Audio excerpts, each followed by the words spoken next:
السلام علیکم ورحمۃ اللہ وبرکاتہ۔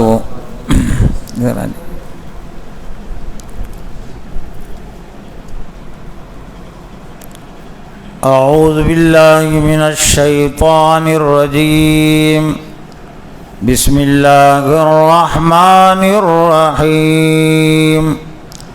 وعد اللہ الذین آمنوا منکم وعملوا الصالحات لَيَسْتَخْلِفَنَّهُمْ فِي الْأَرْضِ كَمَا اسْتَخْلَفَ الَّذِينَ مِنْ قَبْلِهِمْ وَلَيُمَكِّنَنَّ لَهُمْ دِينَهُمُ الَّذِي ارْتَضَىٰ لَهُمْ وَلَيُبَدِّلَنَّهُمْ مِنْ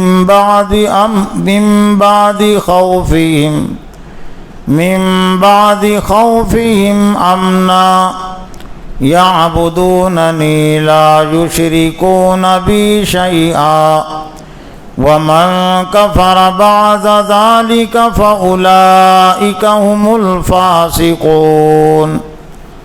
صدق اللہ العظیم۔ محترم اساتذہ کرام اور عزیز طلبہ، ابھی آپ کے سامنے قرآن مجید کی سورہ نور کی ایک آیت نمبر 55 کی تلاوت کی گئی۔ اس آیت میں اللہ تعالیٰ نے ایمان والوں سے ایک وعدہ کیا ہے دنیا میں اقتدار اور حکومت دینے کا۔ آج کے اس اجتماع کے لیے میں نے اس آیت کا انتخاب اس لیے بھی کیا کہ آپ اچھی طرح جانتے ہیں کہ یہ اگست کا مہینہ چل رہا ہے اور اگست کی آج 17 تاریخ ہے، اور اگست کی 15 تاریخ ہندوستان میں، بھارت میں جنگ آزادی کے نام سے یا یوم آزادی کے نام سے منائی جاتی ہے۔ تو اسلام نے مسلمانوں کو ہر معاملے میں رہنمائی کی ہے۔ ایک مسلمان کے لیے یہ جاننا بھی ضروری ہے کہ جنگ کب کی جاتی ہے اور جنگ کس لیے کی جاتی ہے، یا ایک مسلمان کو جنگ کب کرنا چاہیے، کس لیے کرنا چاہیے، کس سے کرنا چاہیے۔ اس شعبے میں اسلام نے ہم کو آزاد نہیں چھوڑا۔ تو گویا کہ اسلامی جنگ اور اسلامی اقتدار، اس کی حیثیت اور اس کی اہمیت کو جاننا ضروری ہے۔ اس میں اللہ تعالیٰ نے ایمان والوں سے جو وعدہ کیا، وعدے کی کچھ شرائط ہے۔ وعد اللہ الذین آمنوا منکم وعملوا الصالحات لَيَسْتَخْلِفَنَّهُمْ فِي الْأَرْضِ كَمَا اسْتَخْلَفَ الَّذِينَ مِنْ قَبْلِهِمْ۔ اللہ تعالیٰ نے ایمان والوں سے، تم میں جو ایمان والے اور نیک اعمال کرنے والے ہیں، اللہ کا ان سے وعدہ ہے کہ اللہ تعالیٰ ان کو ضرور اس دنیا میں خلافت عطا کرے گا۔ یہاں خلافت کا جو لفظ ہے وہ حکومت کے معنی میں ہے، اقتدار کے معنی میں ہے، کہ اللہ تعالیٰ ایمان والوں کو اور نیک اعمال کرنے والوں کو اس دنیا میں تاکید کے الفاظ استعمال ہوئے۔ لَيَسْتَخْلِفَنَّهُمْ، لام تاکید اور نون تاکید،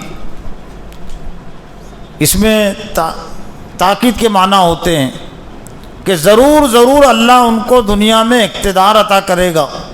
کَمَا اسْتَخْلَفَ الَّذِينَ مِنْ قَبْلِهِمْ، جیسا کہ ان سے پہلے لوگوں کو اللہ تعالیٰ نے دنیا میں اقتدار عطا کیا تھا۔ پھر اس اقتدار کے نتیجے میں وَلَيُمَكِّنَنَّ لَهُمْ دِينَهُمُ الَّذِي ارْتَضَىٰ لَهُمْ، جنگ کس لیے کی جاتی ہے اور اقتدار اور حکومت کس لیے حاصل کی جاتی ہے، یا حکومت اور اقتدار کس لیے قائم کرنا چاہیے۔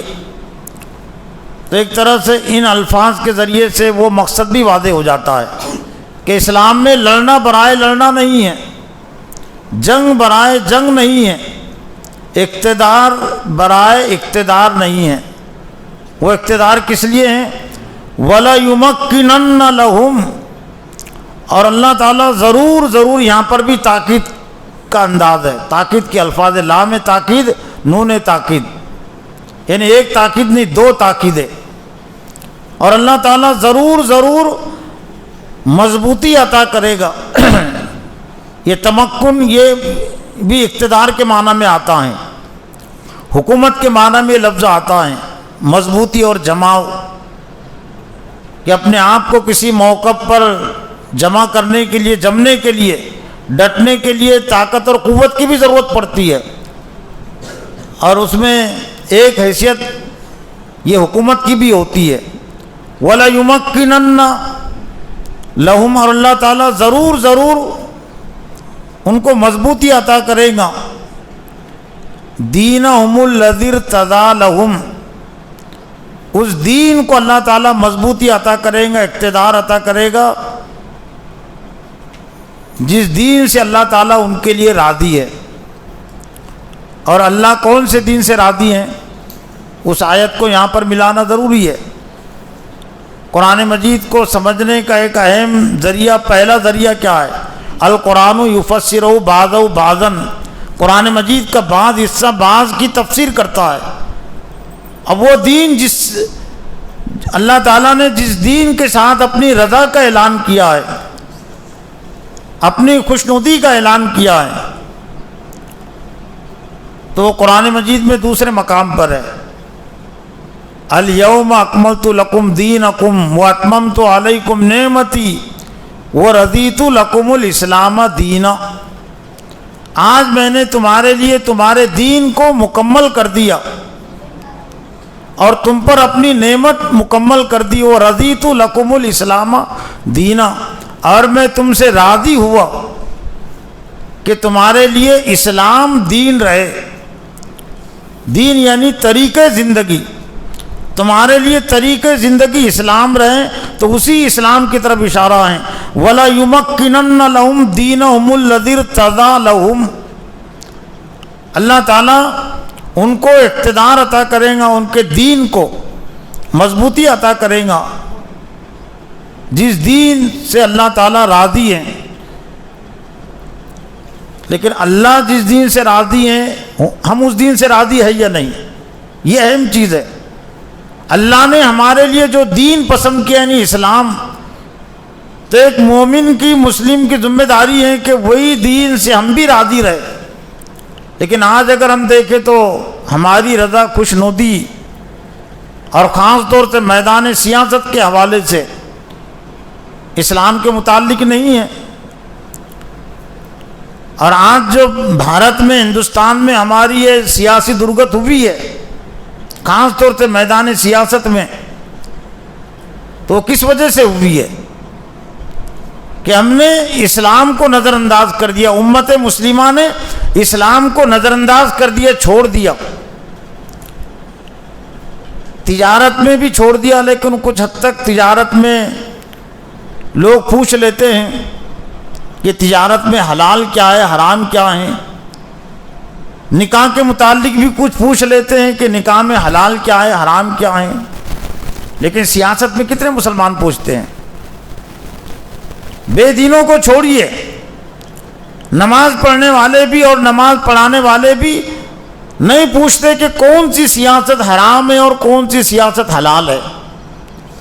سیاست میں کن پارٹیوں کا ساتھ دینا، کن پارٹیوں کی حمایت کرنا جائز ہے، ان کی پارٹیوں کی حمایت کرنا جائز نہیں ہے، کن کو ووٹ دینا جائز ہے اور کن کو ووٹ دینا جائز نہیں ہے، کتنے نمازی پوچھتے ہیں اور کتنے امام پوچھتے ہیں؟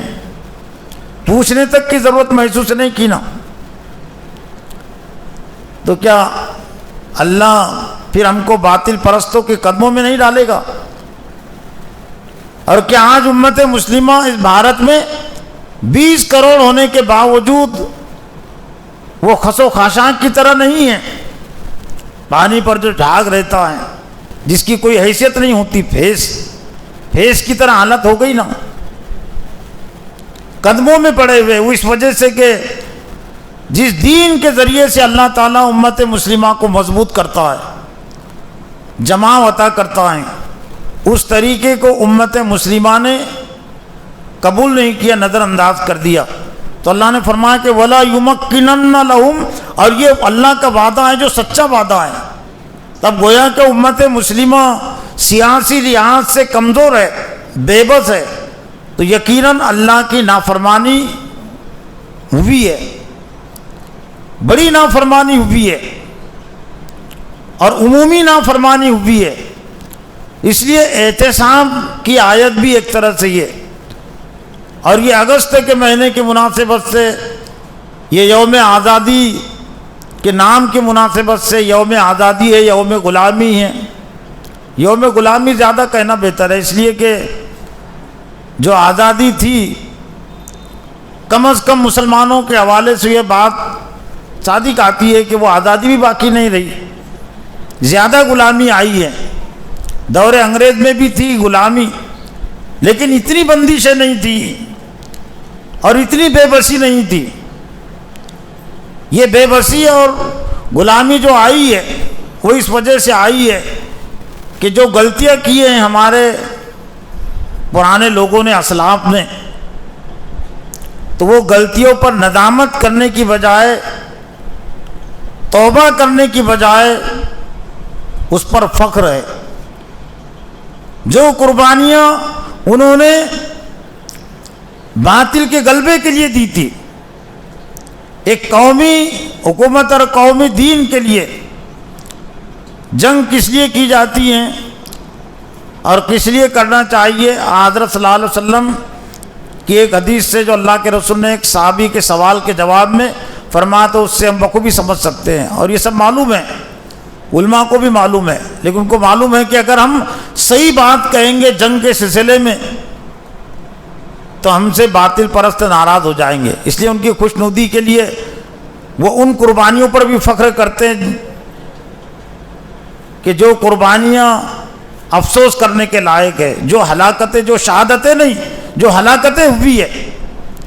صحابی نے پوچھا اللہ کے رسول، ایک شخص لڑتا ہے شجاعاً بہادری کے لیے کہ لوگ اس کو بہادر کہے، ایک شخص لڑتا ہے ریان کے الفاظ دکھلاوے کے لیے کہ لوگ اس کو شہید کہے، اور ایک شخص لڑتا ہے حمیتاً جاہلیہ، قومی حمیت کے لیے کہ میرے قوم کا نام بلند ہو، اور اسی کا اطلاق ملک پر بھی ہوتا ہے کہ ملک کی سربلندی کے لیے، قوم کی سربلندی کے ایک شخص لڑتا ہے۔ تو کون سا لڑنا، کون سی جنگ فی سبیل اللہ ہے؟ تو نبی صلی اللہ علیہ وسلم نے فرمایا کہ لِتَكُونَ كَلِمَةُ اللَّهِ الْعُلْيَا فَهُوَ فِي سَبِيلِ اللَّهِ،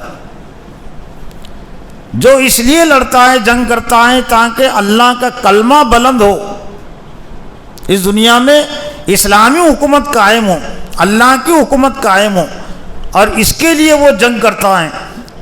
تو یہ ہے اللہ کی راہ میں، اور جو اللہ کی راہ میں لڑتے ہیں اور مارے جاتے ہیں تو وہ ہوتے ہیں شہید، اور جو بہادری کے لیے لڑتے ہیں اور نام و نمود کے لیے لڑتے ہیں یا کسی قوم کی بلندی کے لیے، سربراہی کے لیے لڑتے ہیں، تو وہ شہید نہیں ہوتے، وہ ہلاک ہوتے ہیں۔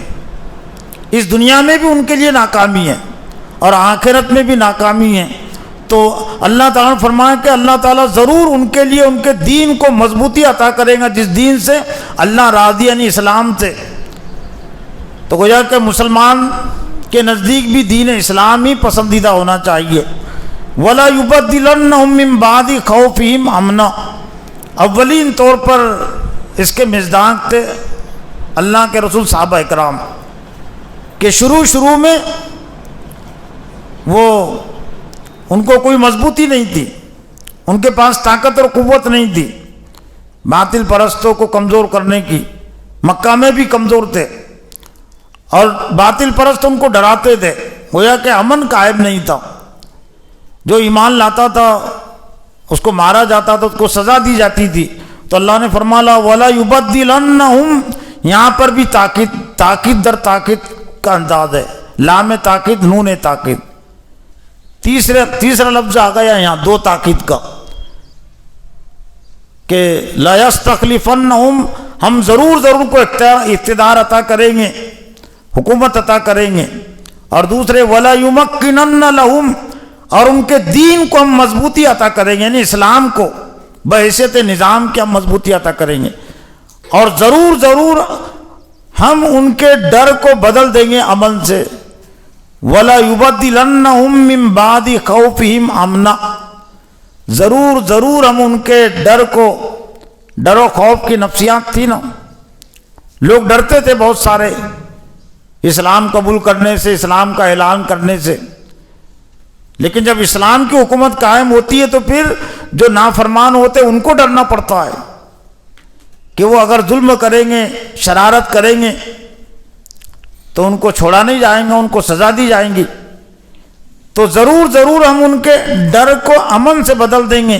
یعبدوننی، ان کی ایک اہم صفت یہ، یعنی گویا کہ مسلمانوں کی وعد اللہ الذین آمنوا منکم وعملوا الصالحات سے یہ سلسلہ چل رہا ہے، گویا کہ جو ایمان والے ہیں، نیک اعمال کرنے والے اہل ایمان، جن کے ذریعے سے یہ اسلامی حکومت قائم ہوتی ہے، قائم ہوں گی، اور جو اس میں رہیں گے، ان کی ایک اہم ذمہ داری ہے کہ یعبدوننی، وہ میری ہی غلامی، میری بندگی کریں گے، میری اطاعت اور فرما برداری کریں گے، اور اس میں یہ مفہوم بھی ہے کہ ان کو میری بندگی کرنی چاہیے، میری اطاعت ان کو کرنی چاہیے، ولا یشرکون بی شیئا، اور میرے ساتھ وہ کسی چیز کو شریک نہیں کریں گے، یعنی میری بڑائی میں، میری محبت میں، میرے ڈر اور خوف میں کسی اور کو وہ شریک نہیں قرار دیں گے۔ ومن کفر بعد ذلک فاولئک هم الفاسقون، اور پھر ایک طرح سے اللہ تعالیٰ نے تنبیہ بھی سنا دی، ڈانٹ سنا دی کہ اقتدار عطا کرنے کے بعد دین کی بنیاد پر، اسلام کی بنیاد پر جب ہم تم کو حکومت دیں گے، اقتدار دیں گے، اور اقتدار کے نشے میں آ کر اگر تم اللہ کو بھول جاؤ گے، اللہ کی نافرمانی کرو گے، تو اللہ نے ایک تو اپنی بے نیازی کا، بے گردی کا اظہار و اعلان بھی کیا کہ ومن کفر بعد ذالک، اس کے بعد جو نافرمانی کرے گا، یعنی مطلب یہ ہے کہ جب اللہ تعالیٰ خوشحالی عطا کرے، اقتدار عطا کرے دین اور ایمان کی بنیاد پر، تو زیادہ ذمہ داری بن جاتی ہے کہ زیادہ سے زیادہ اطاعت کرے، زیادہ سے زیادہ فرما برداری کرے، زیادہ سے زیادہ نیکیاں کرے، لیکن اللہ کو معلوم ہے میرا جو دشمن ہے ابلیس، شیطان، اور شیطان کے پیروکار، شیطان لوگوں کو خوشحالی میں مبتلا کر کے، اقتدار و حکومت میں مصروف کر کے عیش و عشرت کا عادی بنا دیتا ہے، وہ پھر دنیا پرستی میں آ جاتے ہیں، اور امت مسلمہ کے ساتھ بھی کچھ ایسا ہی ہوا۔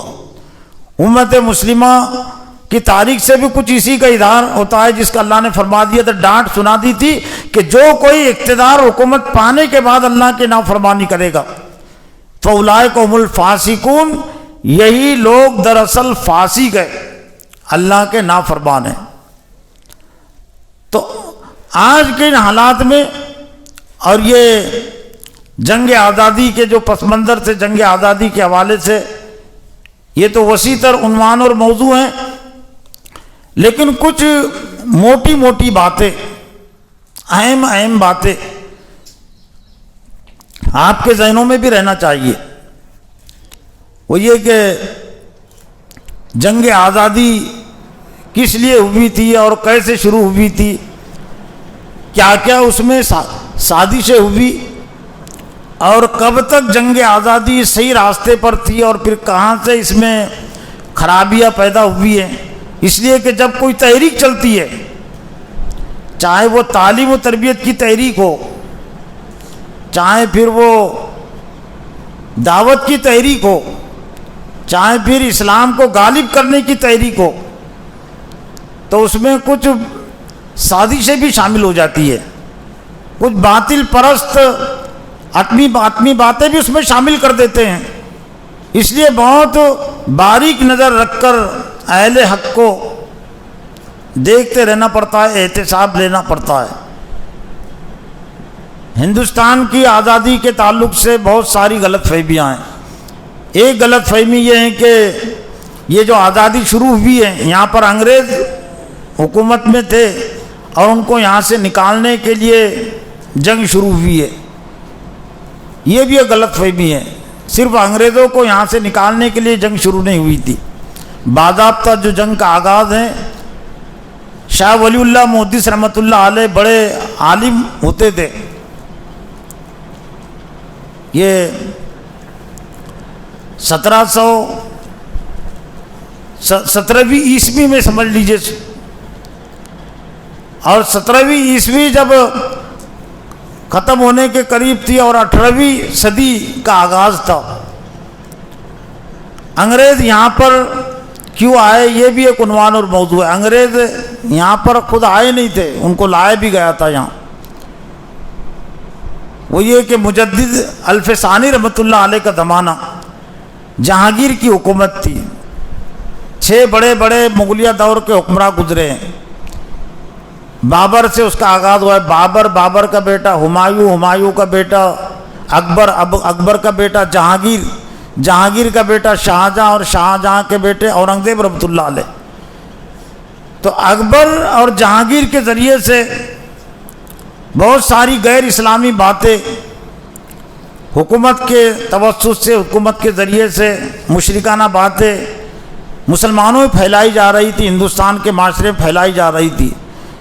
ہندوؤں کو تو اس سے کوئی شکایت نہیں ہو سکتی، اس لیے کہ ہندو قوم کی بنیادی شرک پر ہے۔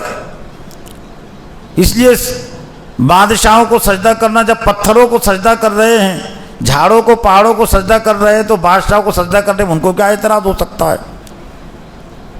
لیکن جب اکبر نے فرمان جاری کیا کہ بادشاہ کو، حکومت کے سربراہوں کو بھی سجدہ کیا جائے، تو مجدد الف ثانی شیخ احمد سرہندی رحمۃ اللہ علیہ اس وقت حیات ہوتے تھے، وہ پھر میدان میں آ گئے اور انہوں نے کہا کہ یہ سجدہ یہ صرف اللہ کے لیے، اللہ کے علاوہ کسی اور کو سجدہ کرنا جائز نہیں ہے۔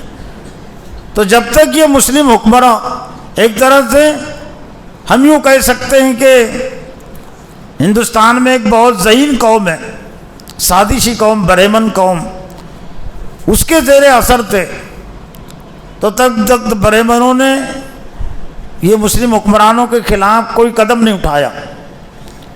لیکن مجدد الف ثانی رحمۃ اللہ علیہ کے ذریعے سے جب یہ مسلم حکومت کا اسلامی کرن ہونے لگا اور اسلام کی باتیں پھر معاشرے میں عام ہونے لگی، دعوت دین کا فریضہ اور مسلمانوں کی اصلاح، گویا کہ اسلامی سیاست کی کوشش ہونے لگی، تو پھر یہاں پر جو مشرک قوم تھی ان کے کان کھڑے ہو گئے، برہمنوں کے کان کھڑے ہو گئے، اور انہوں نے دیکھا کہ یہاں ہندوستان میں مسلمانوں کو شکست دینے کے لیے، کمزور کرنے کے لیے کوئی طاقت اور قوت نہیں ہے، سب طاقت قوت زیر ہو چکی تھی، مراٹھوں کی طاقت اور قوت بھی، اور سکھوں کی طاقت اور قوت بھی، اور جتنی مشرک قومیں تھیں، تو مسلمانوں سے مقابلہ کرنے کے لیے، مسلمانوں کا مقابلہ کرنے کے لیے کوئی طاقت ہندوستان میں نہیں تھی۔ اور یہ جو اسلامی کرن ہو رہا تھا مجدد الف ثانی رحمۃ اللہ علیہ کا، دعوت کے ذریعے سے، تعلیم کے ذریعے سے، اور انہی تعلیم کے نتیجے میں پھر ان کا اورنگزیب رحمۃ اللہ علیہ پھر ملے۔ شیخ احمد جیون رحمۃ اللہ علیہ جو اورنگزیب رحمۃ اللہ علیہ کے استاد ہے، وہ مجدد الف ثانی رحمۃ اللہ علیہ کے شاگرد ہے۔ یہ یہاں کے جو اسلام دشمن ہیں، وہ بادشاہوں کے محلوں میں جا کر ان کے بچوں کو مشرکانہ تعلیم دیتے تھے، یہ تو حکومت کرنے میں لگے ہوئے تھے، تو کچھ اہل حق بھی خاموش نہیں تھے، حالانکہ ان کو کم افراد ملے محلوں سے، بادشاہوں کے گھرانوں سے، لیکن ایک بڑا فرد ان کو ملا اورنگزیب رحمۃ اللہ علیہ کی شکل میں۔ اور پھر اورنگزیب رحمۃ اللہ علیہ نے پھر ایک طرح سے مجدد الف ثانی رحمۃ اللہ علیہ کا جو مشن تھا، اس دنیا ہندوستان میں اسلامی حکومت قائم ہو اور اس حکومت کے ذریعے سے جو مشرکانہ باتیں آ رہی ہے وہ مشرکانہ باتوں کا خاتمہ ہو، تو اب یہاں پر چونکہ یہ اسلامی خیالات کو دبانے کی کوئی طاقت اور قوت نہیں تھی، تو انگریز بریمنوں کی نظر پھر پڑی دنیا کی تاریخ پر، انہوں نے نظر ڈالی تو عیسائی ان کو نظر آئے، اس لیے کہ عیسائیوں کی اور مسلمانوں کی کشمکش ایک لمبی تاریخ ہے، یعنی تقریباً 700-800 سالہ تاریخ ہے۔ صلیبی جنگیں کا تذکرہ آپ نے پڑھا ہوگا نا، صلیبی اور عیسائی جس کو استعمال کرتے ہیں۔ اور جب تک مسلمانوں نے دین کو پکڑے رکھا سیاسی میدان میں، عسکری میدان میں، تو انہوں نے عیسائیوں کو شکست دے دی، یورپ کو فتح کر لیا، افریقہ کو فتح کر لیا، اندلس کو فتح کر لیا، عیسائیوں کو انہوں نے زیر کر دیا۔ لیکن جب مسلمانوں نے دین کو چھوڑ دیا سیاسی لحاظ سے، تو پھر عیسائیوں نے ان کو ہرا دیا، عیسائیوں نے ان کو اپنا غلام بنا لیا۔ تو پھر انہوں نے ایک طریقے سے یہاں پر انگریزوں کو دعوت دی، اور انگریز یہاں پر آئے۔ اگر اس بنیاد پر آئیں گے کہ ہم کو یہاں حکومت قائم کرنی ہے تو لوگ چوکنا ہو جائیں گے۔ اور یہاں پھر دو مقصد تھے بلانے کے، ایک تو ہندو قوم کی بہت ساری جو قومیں ہیں جو ہندو قوم شمار ہوتی ہے، حالانکہ پورے طور سے ہندو نہیں ہیں، آدیواسی قومیں، نچلی ذات جو شمار ہوتی ہیں، وہ کچھ ہندو دھرم سے بدزن تھی، اور ان میں سے بہت سارے اسلام کی طرف آ رہے تھے ہندو دھرم سے بدزن ہو کر۔ تو ہندو اس سلسلے بھی متفکر تھے کہ یہ ہندو دھرم سے جو بدزن ہو رہے ہیں تو ان کے لیے کوئی ایک میدان دیا جائے، متبادل پیدا کیا جائے۔ تب ان کے پاس تو ایسی کوئی دعوت نہیں تھی، وہ ہندو دھرم سے پہلے بدزن ہو گئے تھے۔ تو عیسائیوں کے پاس ایک مشنری کا تصور ہے، اور مسلمانوں سے زیادہ وہ اپنی مشن کو عام کرنے کے لیے قربانیاں دیتے، دعوت دیتے ہیں۔ تو ایک مقصد ان کا یہ بھی تھا کہ یہ جو ہندو قومیں ہیں وہ ہندو دھرم سے بدزن ہو رہے، اسلام کی طرف نہ آئے، عیسائی اگر ہو جاتے تو کوئی فرق نہیں پڑتا۔ تو ایک طرف عیسائیت کی دعوت یہاں دی جائے تاکہ وہ ہندو قومیں ان عیسائی دھرم کو قبول کرے۔ چنانچہ آج بھی ہندوستان میں زیادہ تر جو عیسائیوں کو یہاں طاقت ملی دعوتی لحاظ سے، وہ آدیواسی ایریے میں جو پشت اقوام تھی وہاں زیادہ وہ عیسائیت وہاں زیادہ انہوں نے قبول کیا ہے۔ اور دوسرا مقصد یہ ہے کہ عسکری میدان میں بھی ان کو شکست دی جائے۔ شروع میں تو مسلمانوں نے اس کو بھاپا نہیں، خاموش تھے، لیکن جب انہوں نے طاقت اور قوت پکڑی تب پھر مسلمانوں نے اس کو بھاپا، لیکن بہت دیر ہو چکی تھی۔ اس کی وجہ سے جیسے مسلمانوں کو اس میں کامیابی ملنی چاہیے وہ کامیابی نہیں مل سکی۔ لیکن بہرحال یہ کہ باضابطہ جو ہندوستان میں جنگ کا جو آغاز ہے وہ شاہ ولی اللہ محدث رحمۃ اللہ علیہ کے جو بڑے لڑکے تھے، شاہ عبدالعزیز محدث رحمۃ اللہ علیہ، جو ان کے بعد محدث بنے تھے اور ایک طرح سے علماء کے سربراہ بنے تھے، تو انہوں نے 1803 میں پھر ہندوستان کے دارالحرب ہونے کا فتویٰ دیا تھا۔ اس سے پہلے 2 معرکے ہوئے تھے لیکن اس کی بنیاد اسلام نہیں تھا۔ سراج الدولہ جو ایک مسلم حکمراں تھا، سیکولر حکمراں، اسلامی حکمراں نہیں، سیکولر، جنگ پلاسی بنگال میں ایک پلاسی، تو 1757 میں وہاں پر جنگ ہوئی، لیکن اس کی بنیاد وہ اسلام اور غیر اسلام نہیں تھا، حکومت بچانا، انگریزوں کے اقتدار کو کمزور کرنا۔ لیکن سراج الدولہ ہی کا ایک بڑا سپہ سالار میر جعفر جو ہے تو وہ اس نے بغاوت کی اور وہ ٹوٹ کر انگریزوں سے مل گیا اور سراج الدولہ کو شکست ہو گئی 1757۔ یہ 1857 کا جو معرکہ ہے دراصل اسی معرکے کی یاد دہی کے لیے برپا کیا گیا تھا کہ 100 سالہ تاریخ ہو رہی تھی انگریزوں سے لڑتے ہوئے، تو اس کی یاد تازہ کرنے کے لیے 1857 کا معرکہ ترتیب دیا گیا تھا۔ شمال کی جو طاقت تھی مسلم وہ بھی ختم ہو گئی، اب جنوب میں ایک طاقت تھی حیدر علی ٹیپو سلطان، یا میسور میں ان کی حکومت تھی، کرناٹک میں، وہ بھی کوئی اسلامی حکمراں نہیں تھا، مسلم حکمراں تھا، سیکولر۔ 1799 میں اس کو بھی شکست ہو گئی اس کی بھی ایک سپہ سالار نے بلکہ وہاں میر صادق نے، وہاں پر میر جعفر تھا سراج الدولہ کے ساتھ، میر جعفر نے بغاوت کی تھی اور یہاں پر میر صادق نے بغاوت کی تھی. تو اس کے 4 سال کے بعد پھر شاہ عبدالعزیز رحمۃ اللہ علیہ نے ہندوستان کے دارالحرب ہونے کا فتویٰ دیا تھا. اسلامی حکومت کے لیے اب جنگ کرنا فرض ہو گیا، اور اسی فتوے کی بنیاد پر سید احمد شہید اور شاہ اسماعیل شہید وہ میدان میں آئے تھے، اور انہوں نے پھر یہ میدان سنبھالا تھا. ان کی جو جنگ ہوئی وہ سکھوں سے ہوئی اور پٹھانوں سے ہوئی. تو یہ بات نہیں تھی صرف انگریزوں سے لڑنے کی بات نہیں تھی، جو اسلامی حکومت کے قیام کے لیے اور اس سلسلے میں جو بھی روڑا بنے، رکاوٹ بنے، ان سے جنگ کی جائے. سکھ اسی کو ہندوستان کے رہنے والے تھے اور پٹھان بھی اسی ملک کے رہنے والے تھے. ان کی سب سے پہلی جنگ ان سے ہوئی ہے.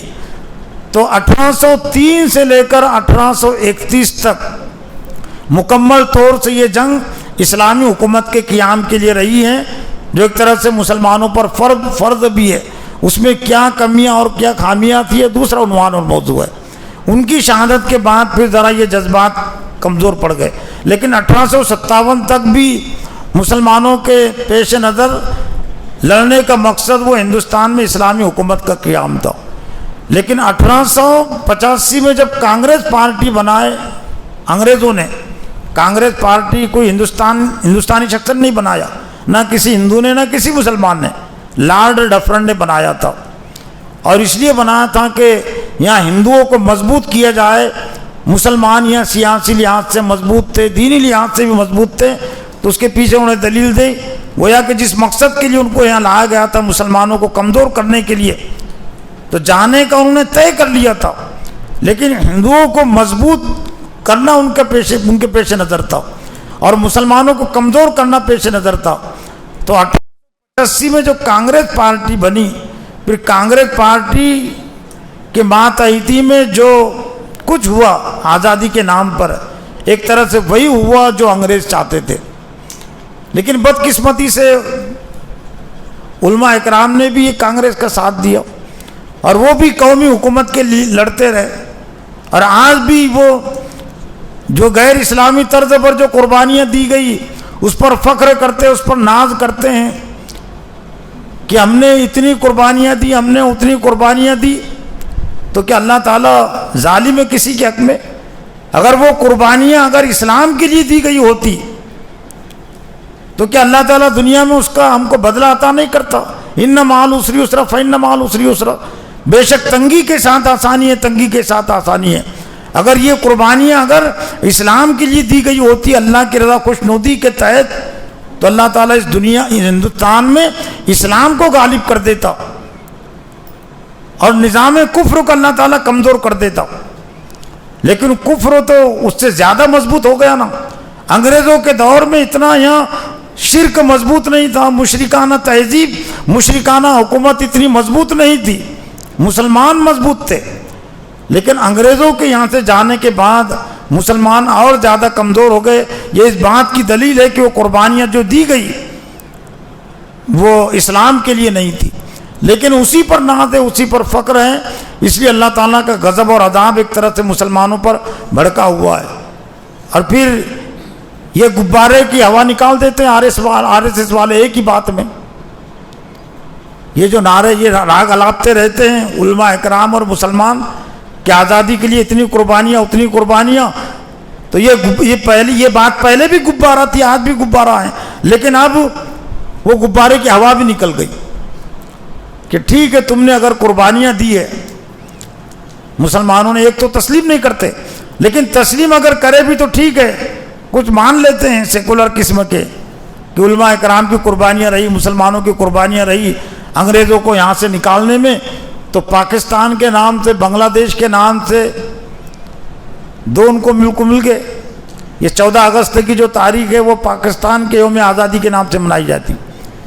تو بنگلہ دیش اور پاکستان مسلم ملک ہیں، اور دونوں ملکوں کا رقبہ ہندوستان کے رقبے سے کم از کم 20-25% تو آتا ہی ہے.